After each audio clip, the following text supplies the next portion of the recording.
À l'horizon 2022, les particuliers n'auront plus le droit d'utiliser de pesticides chimiques dans leur jardin. Alors pourquoi ne pas prendre dès maintenant l'habitude de jardiner au naturel pour faire de son jardin un lieu vivant, doté d'un écosystème riche, apte à fabriquer sa propre immunité contre maladies et ravageurs.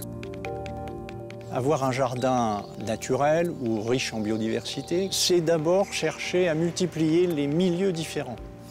Avoir des espaces un peu secs, d'autres au contraire un peu humides, une lisière entre les arbustes et la pelouse. Première règle pour jardiner sans pesticides, apprendre à organiser son jardin en fonction du lieu où l'on vit.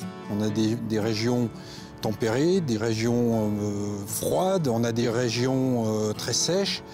Eh bien, la subtilité va être, quand on aménage son jardin, de prendre en compte ces aspects-là pour faire en sorte que la plante s'adapte le mieux à son environnement. Choisir une plante adaptée à son environnement, au sol et à la météo, c'est une première assurance. Vous aurez une plante belle, en bonne santé, et elle se défendra beaucoup mieux contre les maladies et contre les insectes. Donc ça, c'est la première condition pour ne pas avoir besoin d'utiliser de produits.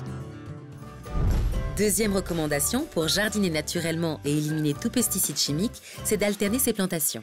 La rotation des sols est fondamentale pour limiter la dissémination de maladies cryptogamiques, de maladies virales ou bactériennes.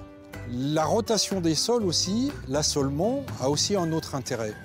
C'est que si on plante chaque année des plantes différentes au même endroit, vous allez faire travailler le sol à des niveaux différents. Quand la géographie de votre potager aura pris forme, il reste une étape essentielle dans cette installation. C'est l'accueil des animaux utiles, des espaces pour ces alliés du jardinier qui vont l'aider à lutter naturellement contre les nuisibles. Première chose, déjà, dans mon jardin, j'ai installé un nichoir dans lequel viennent des moineaux. J'essaie de conserver des espaces non cultivés. Donc effectivement, s'il y a des animaux, ils peuvent vivre dans ces espaces cultivés. Mais j'ai aussi un tas de compost qui ressemble un peu à un talus, dans lequel vont vivre d'autres types d'animaux. Je fais un tas de feuilles que je bloque avec des branches ou des choses comme ça. Tous les jardiniers vous le diront, arroser au bon moment en quantité nécessaire, c'est tout un art. Il existe différentes façons de donner à vos plantes l'eau dont elles ont besoin en privilégiant l'arrosoir. Au printemps, quand les nuits sont encore un peu fraîches, c'est mieux d'arroser le matin. Fin de printemps, début d'été, arroser plutôt le soir.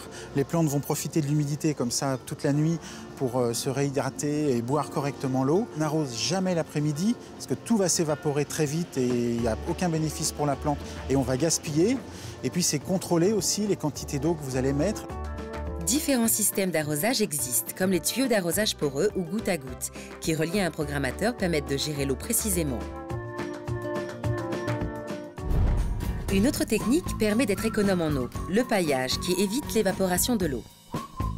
Le paillage, c'est par exemple la tonte de pelouse que l'on peut faire à proximité du jardin. On va récupérer donc la pelouse, ou alors si on a aussi de la paille ou si on a des copeaux de bois, mettre au pied des végétaux de façon à conserver l'humidité au maximum de la terre.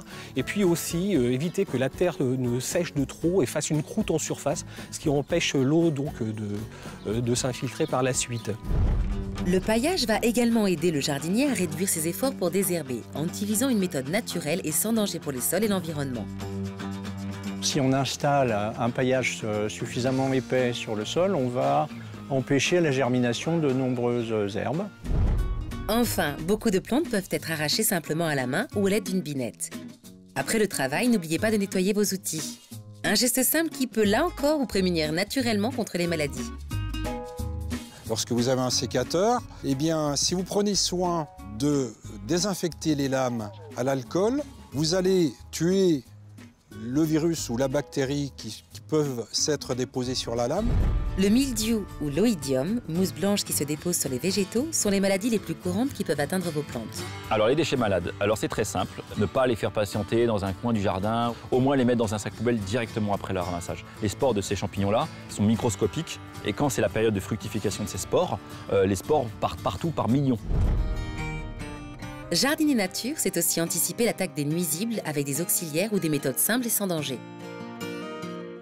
Moi, ce que j'utilise, c'est des pièges. Le piège à patates, c'est une patate sous une planche ou sous une dalle qui va attirer les limaces qui vont y rester la nuit. Et j'ai un piège à bière en plastique du commerce dans lequel je mets de la bière et les limaces viennent boire la bière et se noient. Si malgré tous vos efforts, vos plantations sont victimes d'attaques de ravageurs, les produits de biocontrôle sont utiles. On a l'exemple de la coccinelle qui a la capacité de manger 100 à 150 pucerons par jour. Le chrysope, qui est un autre insecte, lui peut manger dans son cycle de vie jusqu'à 500 pucerons.